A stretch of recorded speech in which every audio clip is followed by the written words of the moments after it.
Otra vez estoy viendo gente que me llega y me dice, en los países nórdicos y en Nueva Zelanda, tal y cual, que todos son felices y hay un gran estado de bienestar gracias a que son mercados libres, a que son económicamente libres, que es una medida que vuelvo a decir que es un poco extraña.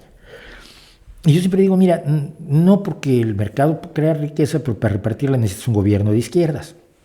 Es un gobierno socialista, socialdemócrata, socialista democrático, que haga cosas como las que acaba de hacer Jacinda Ardern, que están furiosos con ella. Jacinda Ardern hizo una de las mejores gestiones de la pandemia de la COVID-19, entre otras cosas porque tiene un país isla, que es mucho más fácil aislar que aislar España, que aislar Italia. Esto ya lo he contado, pero lo repito.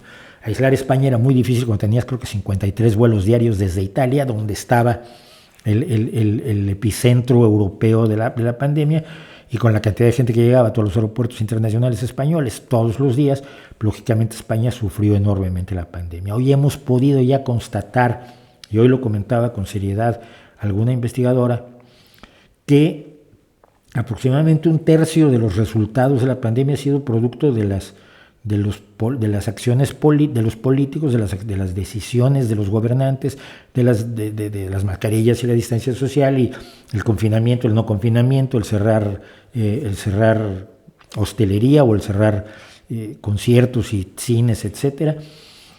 Pero que las 2/3 partes han sido una evolución que no depende directamente de eso.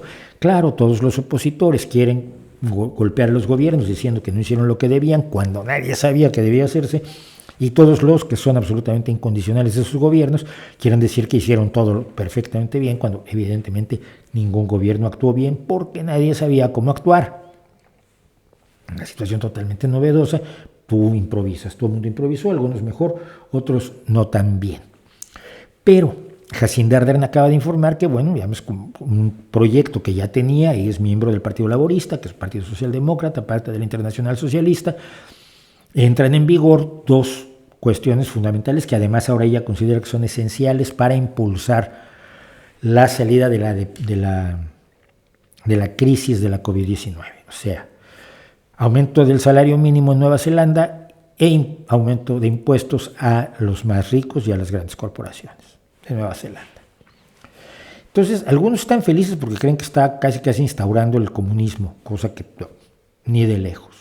Simplemente son medidas que tienen un efecto social bueno, pero que ni está destrozando y expropiando todas las empresas neozelandesas, ni está entregándolas en manos de los trabajadores, ni está dándoles salarios de millonario a los trabajadores manuales neozelandeses. En Nueva Zelanda se tienen buenos sueldos, afortunadamente, entre otras cosas porque hay gobiernos laboristas y porque hay un movimiento sindical fuerte.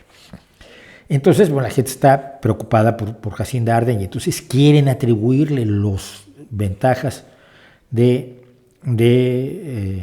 los países que tienen un estado de bienestar fuerte a la libertad económica y no a las políticas que crean un estado de bienestar fuerte. Porque si tú creas muchísima riqueza, el mercado no va a resolver el tema de la pobreza, o el tema del desempleo, o el tema de los salarios. Y eso lo tienen que hacer las leyes. Y un ejemplo que oía yo el otro día en un documental amplísimo sobre la época victoriana era cómo se alimentaba la gente en la época victoriana en la opulenta Inglaterra. La opulenta Inglaterra era la Inglaterra opulenta de unos poquitos. La gran mayoría de los ingleses eran pobres de solemnidad. Esto solemos olvidarlo, sobre todo cuando tenemos la visión del colonialismo, cuando tenemos la visión de países coloniales, como el mismo país que fueron colonias, no fueron los colonizadores, México, Argentina, otros países latinoamericanos, otros países africanos, calculan que las potencias coloniales eran potencias donde todo el mundo amarraba a los perros con longaniza y no se la comían porque estaban perfectamente alimentados, cuando la realidad es otra. Grandes potencias coloniales como España, Inglaterra u Holanda tenían una gran mayoría de la población viviendo en la miseria más absoluta y les daba exactamente igual. Y en la Inglaterra victoriana, por ejemplo, estaba lloviendo el tema de la adulteración de los alimentos. El pan se adulteraba con alumbre, sobre todo. Como no había conciencia de la conciencia de la alimentación que tenemos hoy en día, se le ponía alumbre al pan porque blanqueaba la harina.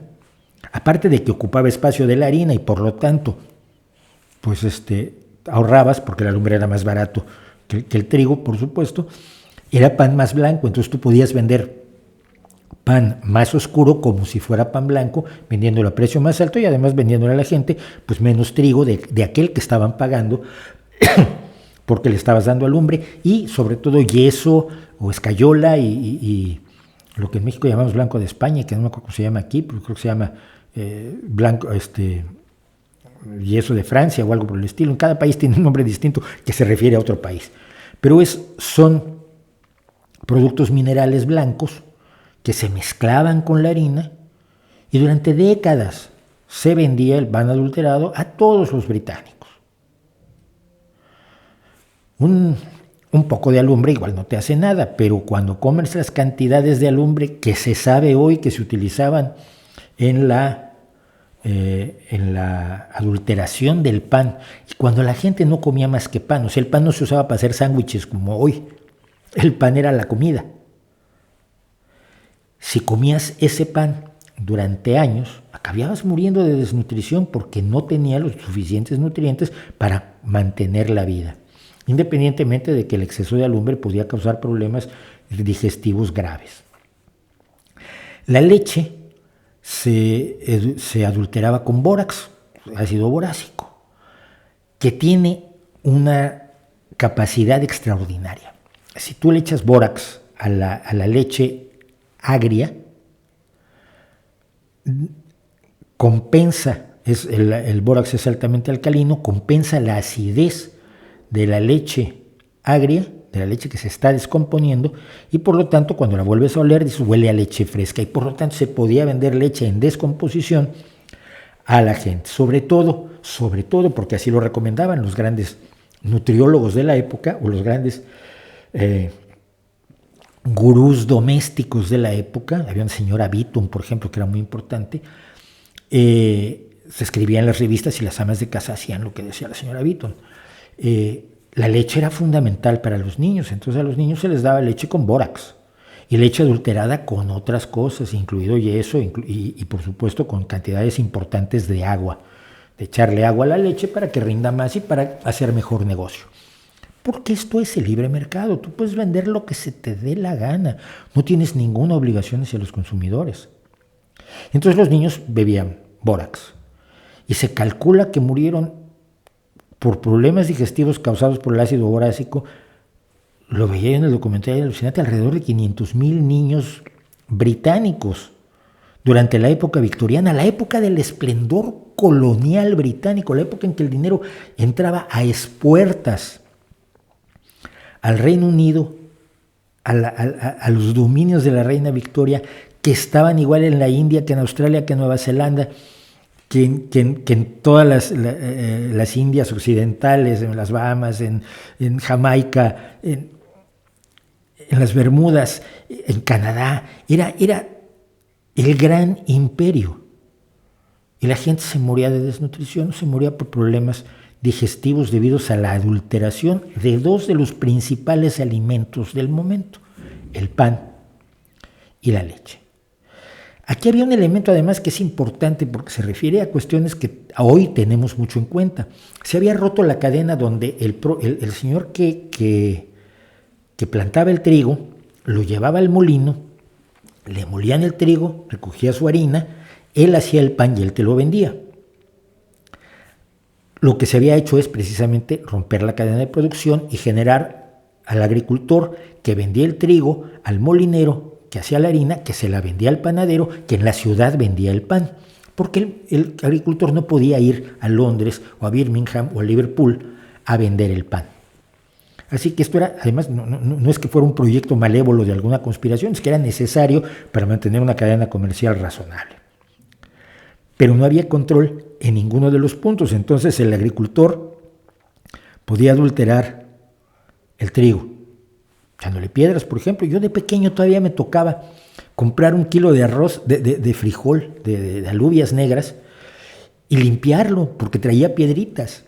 Y pues las piedritas eran el truco del agricultor para ganar un poco más.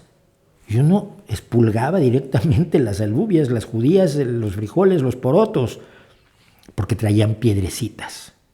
que a la hora que sacabas un montoncito de piedrecitas decías 50 gramos en medio kilo, pues es un 10%, chico. Es un 10% más de ganancia. Pero si el molinero también adulteraba y luego el panadero también adulteraba, el pan que llegaba al consumidor era aterrador. No es sino hasta fines del siglo XIX cuando entra en acción el malévolo, terrible, aterrador Estado, alertado por personas que dicen que la gente se está muriendo porque no está comiendo bien. Hay una adulteración que es dañina, porque lo sabían, muchas personas lo sabían, pero no había leyes. Y esas leyes se crearon precisamente para lograr una protección a los consumidores. Y los propios consumidores, a medida que adquieren datos, a medida que están mejor informados, a medida que hay químicos y hay biólogos y hay gente que les informa de lo que se están metiendo por la cara creyendo que se alimentan y creyendo que alimentan a sus bebés, los consumidores empiezan a organizarse y exigirle al Estado que emita determinadas leyes en protección del consumidor. Esto es lo que hoy son todas las reglas sanitarias minuciosísimas que tenemos para todo lo que nos comemos, y de ahí que gente como Gema del Caño, amiga mía, te digan que hoy comemos mejor que nunca en la historia, y Mulet también lo ha dicho. Hoy tenemos la mejor alimentación de la historia porque tiene unos controles hechos por el Estado que no estarían allí si el mercado fuera totalmente libre como lo era en la época victoriana en el Reino Unido.